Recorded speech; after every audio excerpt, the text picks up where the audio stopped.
of it. You can see the header, then you can see the ioctal is the 0138AB. Then you've got a buffer length and an output buffer length, and it's 8C.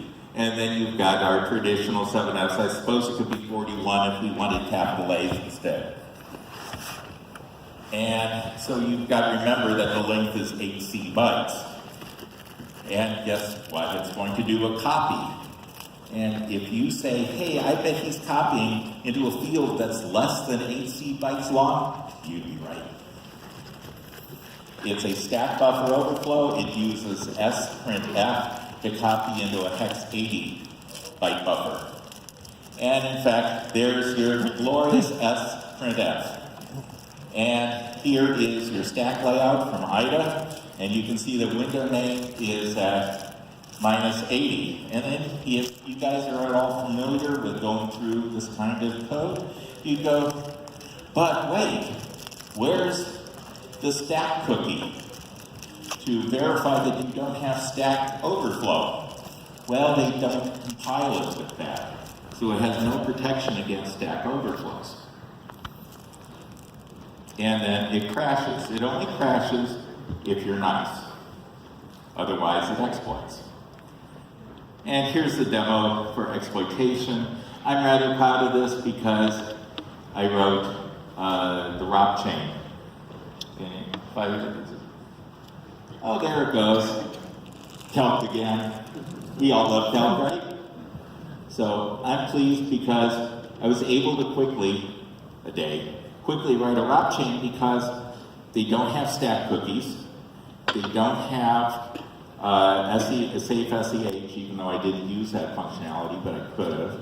And they don't have address space randomization, so I was able to predict the addresses of the virtual protect instruction I wanted.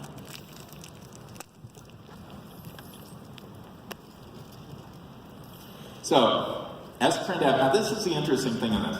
I was at Microsoft when the banned API list was put together. In fact, I'm friends with the people who put it together.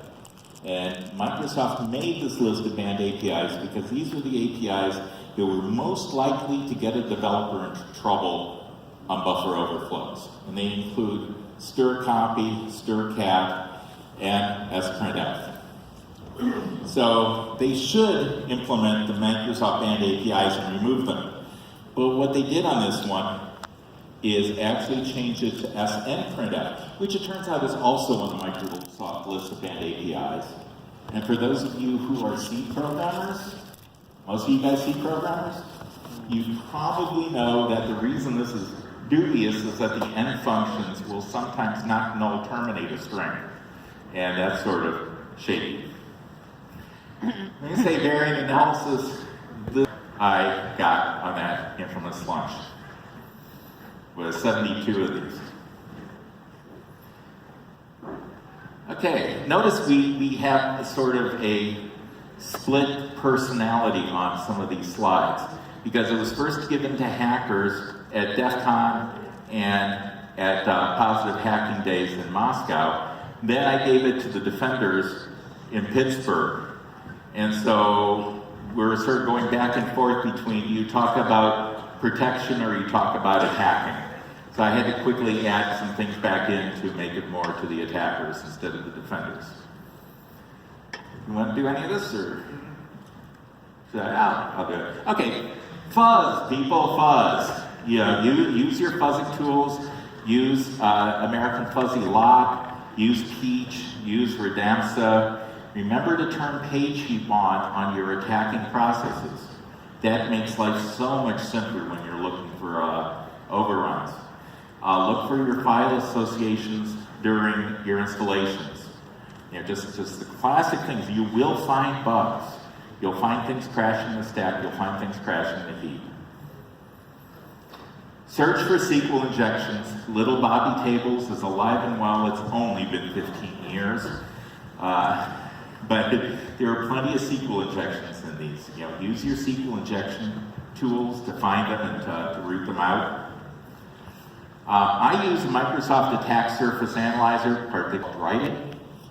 Anytime I'm going to go look at a piece of code for other reasons, during the installation, I use ASA to capture the state before and after the installation, compare them. This tells me what new attack surface has been opened by the installation, and also tells me things that are weak, like these infamous trashing to full access. And so here's just a sample of the report. It will show you, that you've got these new ports that are open, so that attack surface are new things you should look at attacking. This also shows you files and directories with weak apples. That it tells you, for example, that that everybody has write permissions in a directory that you really shouldn't have write permissions to. Now, okay, I'm going to go back and mention one other thing with ASA. This is a sticking point, and I have been doing internal communication, people I know in Microsoft in that area, is ASA does not work. The published version of ASA that Microsoft shipped like 5-6 years ago does not work on Windows 10. So use Windows 7, use Windows 8.1. I'm trying to encourage them to either open source the project so that interested people outside of Microsoft, me, will fix it, or fix it internally and make another binary release. I don't know if they will do either of those. I'm trying to get pressure on them to do one of them. Audit for banned APIs using IDA, because where you find a stir copy, you then have to see if you can trace the data being copied into an input that is brought in by a potential attacker. IDA is great for this, but the stir copies, the stir cats, the memory copies, the SN printfs, and the printfs are all over the place in the HMI code. And go look at anything that looks like it might be obscurity. Honest to God, I know this is funny, but devs at these companies actually think if they ship compiled Java binaries that's obscure and people can't go from Java binaries to source, right? No one can do that, right? They think if they compile C# binaries that nobody can decompile them. And they really think C++ binaries are completely opaque to everyone. They also pre-populate databases, often with passwords. Life is good. And they'll hard-code passwords in the code. So look in the binaries, look in the code for potential passwords or for hashes of binaries, hashes of passwords. So these are again, it's hacking like it's 1999. I could have given the same talk about most binaries in 1999 and people going, oh yeah, I should do that. It's the same thing now in the HMI world. Nothing has changed. So we took the ICS website's list of bugs that were fixed in the past few years, and we did an analysis of how long does it take for the vendor to fix these bugs. And it turns out over the past 4 years, it's around 140 days. It's not going up, not going down. And then if we compare that amongst the vendors, we can see that some of them fix them very quickly, some of them very slowly. ABB, GE, and PTC are pretty bad at it. They take over 200 days to fix them. We want to call out Cogent real-time systems. They fix their bugs really quickly, so thumbs up for them. We did submit a bug to them one time, and their CEO replied to us, oh, thanks for telling us this bug. We'll fix it as soon as possible. 6 days later, it was fixed. So big shout out to them, good job for them, not so much for ABB. So we're gonna also compare how the SCADA industry is doing compared to, say, the regular software industry. Oops. So SCADA industry is in the Third place, around 140 days. Highly deployed is defined as Microsoft Stuff, Office, Google Chrome, Oracle. So they do pretty well, the software industry, and it takes them around 120 days to fix their software.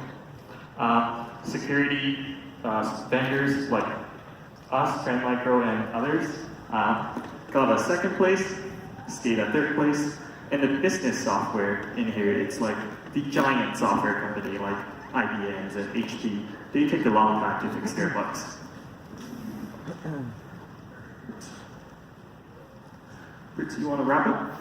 Sure. So basically, what we would like you to do is find bugs and sell them to us. Okay? You said you get simple techniques can be used to find vulnerabilities. This is a great way to practice. An HMI is really posed, in my opinion, to become a critical problem because we're seeing more and more hints of attacks on infrastructure as a very valid, as a real tool in international relationships. And of course, attacks on process control in industries, even something as simple as a cookie vendor having its pipes freeze up, can be a powerful tool in economic warfare. So, it's time for the industry to get real and harden their code. And you guys can help on this by making some money and finding bugs to sell them to us. But thank you. So,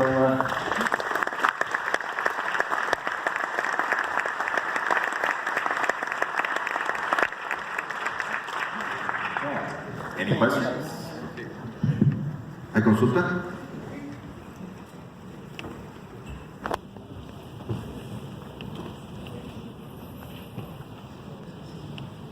Hi, thanks for your presentation.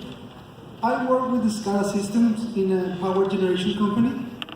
So you talk about different vendors, but one of the most vulnerabilities in these systems are the communication protocols.